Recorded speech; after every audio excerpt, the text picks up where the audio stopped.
Good afternoon, everyone. It's Mayor Kennedy O'Brien of Sayreville here with Conversations with Kennedy.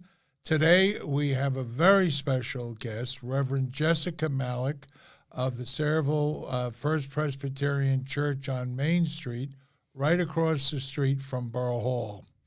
And we have some really good things, the things that you always hope that churches will do. And Reverend Malek is just she's my friend, but she's a wonderful, wonderful person.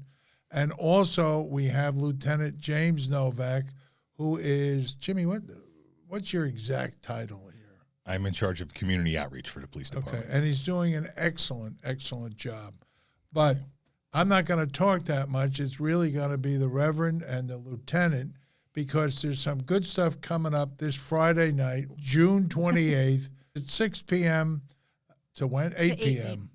And it's a dinner fundraiser. So I always tell people when they come to Sayreville, the way to the hearts of the people of Sayreville begins in the stomach. So the Reverend listened, and we're on our way. But first, Reverend, if you would introduce yourself. I'm Reverend Jessica Malek. I'm the pastor of the First Presbyterian Church of Sayreville. I've been there since October of 2019, and I serve part-time as the pastor.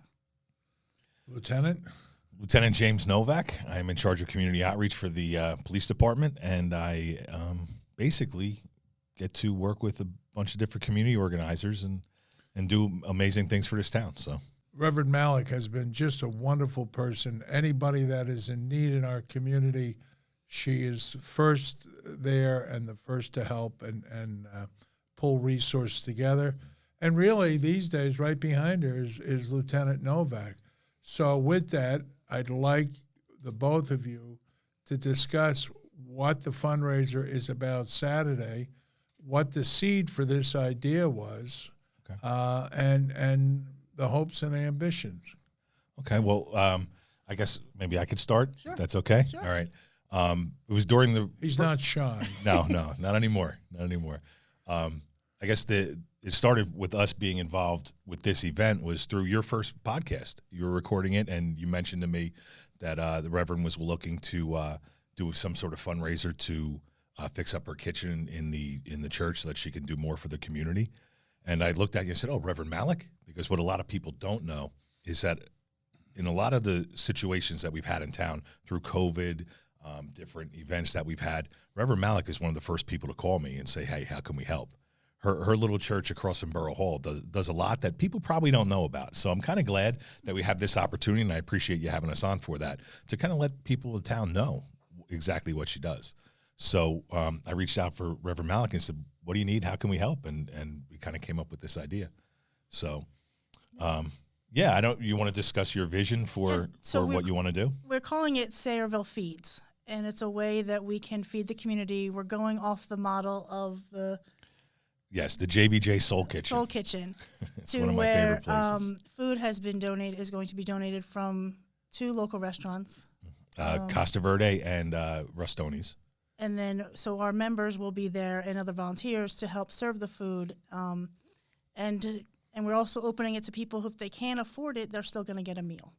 So we have quite a few families that we serve, that we give through the food pantry, food baskets 3-4 times a year, and we're inviting them to come and have a meal on us, really, to where they can have. And then, so we're asking for donations per plate, so that the money will then go to help feed those if someone comes that can't afford it, and also to help raise money for our fire suppression system in our kitchen, which is out of code. And so we right now have a non-working kitchen. So soon to be working. Hopefully, right? Yes. But that being said, the Sayreville PBA was incredibly active during COVID, bringing hot meals to residents. So if I remember correctly, when I mentioned to you about Reverend Malek and then the word kitchen, that you certainly came alive on that, Lieutenant. Well, yeah, kitchen always gets me excited, Mr. Mayor, the word. But yeah, it was Reverend Malek has done so many things, and what she wants to do is to be able to open up in more times of need to help this community, right? So if somebody in the town, there's a group in the town that wants to help, we want to help you help. Does that make sense? Did I say that right? All right, because I think that's become such a focus in my job and what we do at the police department is just to be involved in the community in almost every aspect that we possibly can. The Sayreville Police Department is not just arrest the bad guys anymore. Policing in general is not that. It's more social work. It is. It's a lot of that. And, we can talk about that in another podcast, but, there's a lot of things that we're doing and partnering with Reverend Malek and other organizations is exactly what we need to be doing. So I'm excited about the opportunity, but, so ultimately I think the thought was, how can we generate money to improve the kitchen, because we obviously can't cook there right now. And so when we reached out to Rustoni's and to Costa Verde, my first 2 phone calls, both right away said absolutely we'll be involved, and they're going to donate the food so that, because we obviously can't cook there. Right. And those 2 restaurants, I'm sure you're familiar with them. Everyone in town is now. They do a lot for the community at every turn. So when you look at my profile, you'll notice I don't miss a lot of meals. Me neither. I understand. So yeah, it just becomes a whole community coming together. It's a lot of the things that we do every day. The community comes together. It's the things that I've learned doing this job that makes Sayreville special, is because this community does that. They look for the opportunities. They can't wait to help.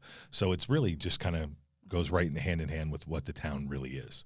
This is a very personal thing for me. Back when I was mayor in either 2018 or 2019, I received a phone call from a resident that I had known for 25 or 30 years. She was very sick, and anyway, she was having great difficulty. So I always have about a dozen people on my speed dial that I call up, and anyway, we helped. She was short of her rent, and anyway, these dozen people, the Sayreville PBA is one of the people I have on my speed dial. Anyway, we got that taken care of, but then I found out how sick she was. She was dying, and I asked her, I said, do you have any food in the house? And she didn't. And long story short, there are food banks. I called them up. I said, please put together a package. And I said, would you deliver it to this address? And they said, it's not something we have the ability to do. Fortunately, I called a fellow by the name of Tom Ty, and anybody that's been in scouting in Sayreville or construction knows Tom. And Tom went and picked it up and brought it to this person. She died before the second rent was due. But that's not an uncommon story. And what it is, today's needs, I tell people this all the time. The police see the needs before any of us, because they don't get really called to high school graduation dinners. They get called when there's problems, when there's real problems. And more, you and I had a long conversation the other week about the modern police force, a great deal of social work. And, of course, the Reverend is the cover girl on good-hearted people. Yes.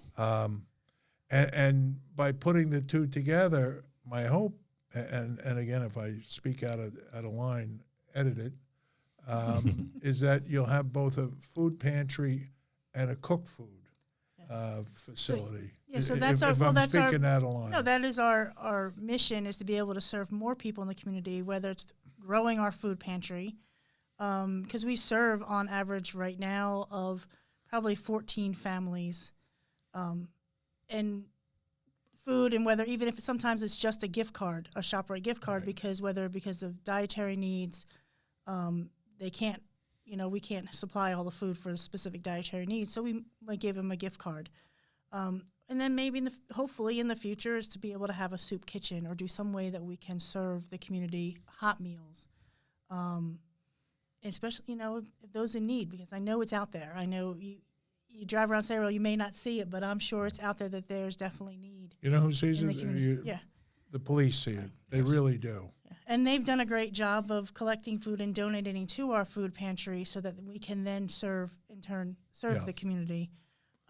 We try our best to get out there. We also have a Helping Hands fund that we try to raise, have members. Right now it's members who are donating to the Helping Hands fund, so that if we get someone call the church and say, you know what, I need help with this bill or with rent, be able to do that.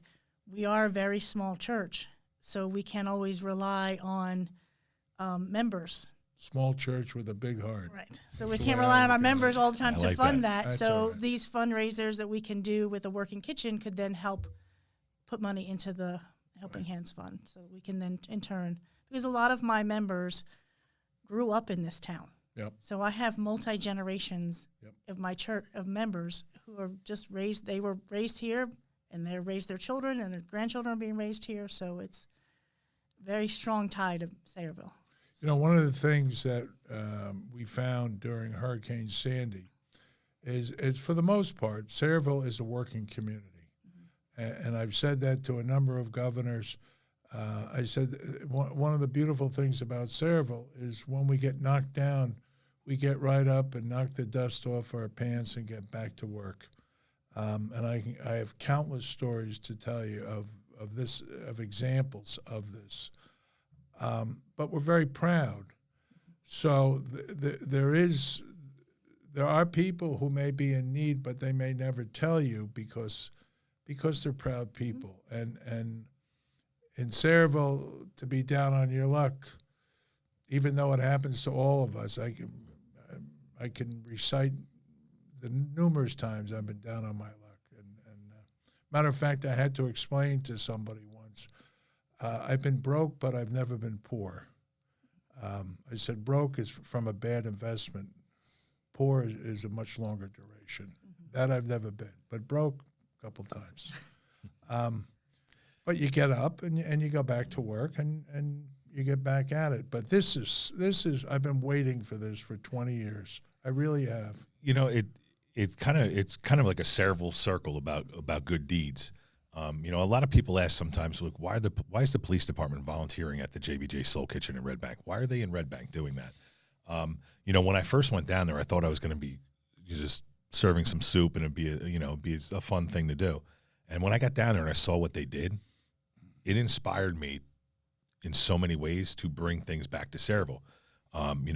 When they do this sort of model of with the food, no one gets a bill. So if you can afford to pay, it's a recommended thing, but no one gets a bill. They serve quality food and they serve dignity. That's the one thing that I don't think people understand about it. It's, a well-to-do family is sitting there having dinner next to people who are really, really struggling with a whole bunch of different issues. And what they have there too is they have social workers on site. So every opportunity when you're feeding someone who might be homeless or have some sort of a drug addiction or some other issue, there's people there trying to help them find service. It becomes an opportunity to help someone. It's really a wonderful thing, and I brought so many of those things back, that inspiration back to this community. And so when we were like, how do we do a fundraiser to create this place, I said there's no better thing to do than to follow that model. I know it's named after John, but I think Fine. He's a Sayreville boy. I think Dorothea, his wife, is the real heart and soul there, and they have great people, Lou and Nicole, and the head chef Emily is always fun. I'm actually going to be there Thursday night volunteering again. I think the Well, chief's you have coming a heck with of me. a waitress there named Denise Hogan, who's a Sayreville girl. Denise Hogan actually introduced me to that entire project, so I can't thank her enough. And I only volunteer on Thursdays when she's there because I'm really not good at serving food. I get very nervous for some reason. I'm going to spill things, yeah. So she helps me through that. So thank you, Denise. Reverend, if you'd like to expand more about your hopes and dreams for the congregation, for the Presbyterian Church. Yeah, we are, a congregation full of people with big hearts who love God, who want to serve God by serving the community. And so, yes, we're small in number, but when it comes time to being able to be there to help others, we're there, and we really try hard to be there. And that's our goal, is to continue to be able to serve this community.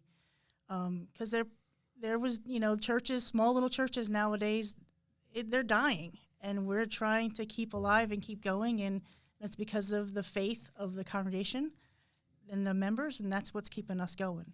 I think people are looking to do the work of God, and this will give them the opportunity. Is there any prerequisite? Can you be of a different faith and volunteer here? Anybody can come volunteer. Yeah. Good. So I'm sure in this town we'll have no shortage of that. There's an abundance of people who want to help. As I say to your Catholic colleagues, I know plenty of sinners. I'll send them your way. they're everywhere. We're all sinners. We all are. So, we're not perfect. Anything else, Lieutenant? No, I just encourage everyone to come. Yes. It's an opportunity to show up and support your community and also get a good meal, right? So it's a win-win situation. If you're going to go out to dinner on Friday night, why not come here, spend your money here for a good cause? Well, I did inform Senator Vitale, who's a great friend of Sayreville, and who is a Presbyterian. That's a good thing.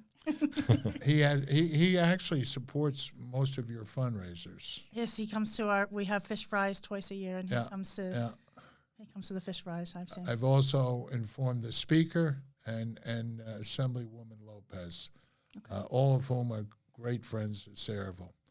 But I definitely know your Italian Presbyterian is coming. There you go.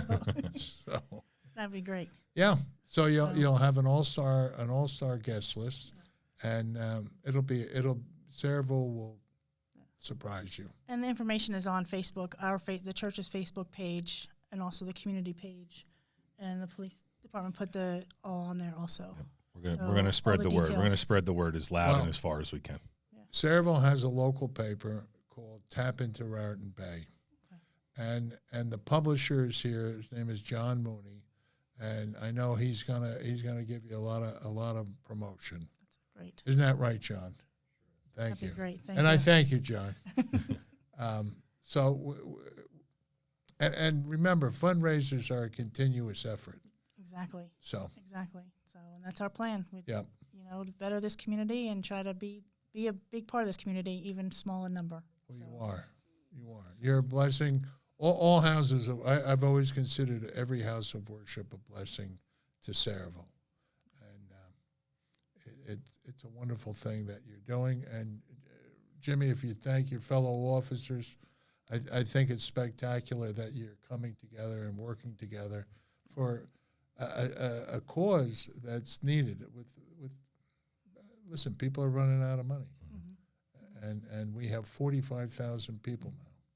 Yeah. So the need exists, and as I said, Sayreville PD, who are a remarkable group of dedicated people, they not only serve and protect us, but they help us. The borough of Sayreville thanks you very much, and I, as the mayor, have a very special thanks for both of you for doing this. So with that, until the next time on Conversations with Kennedy, I thank you and I bid you good day.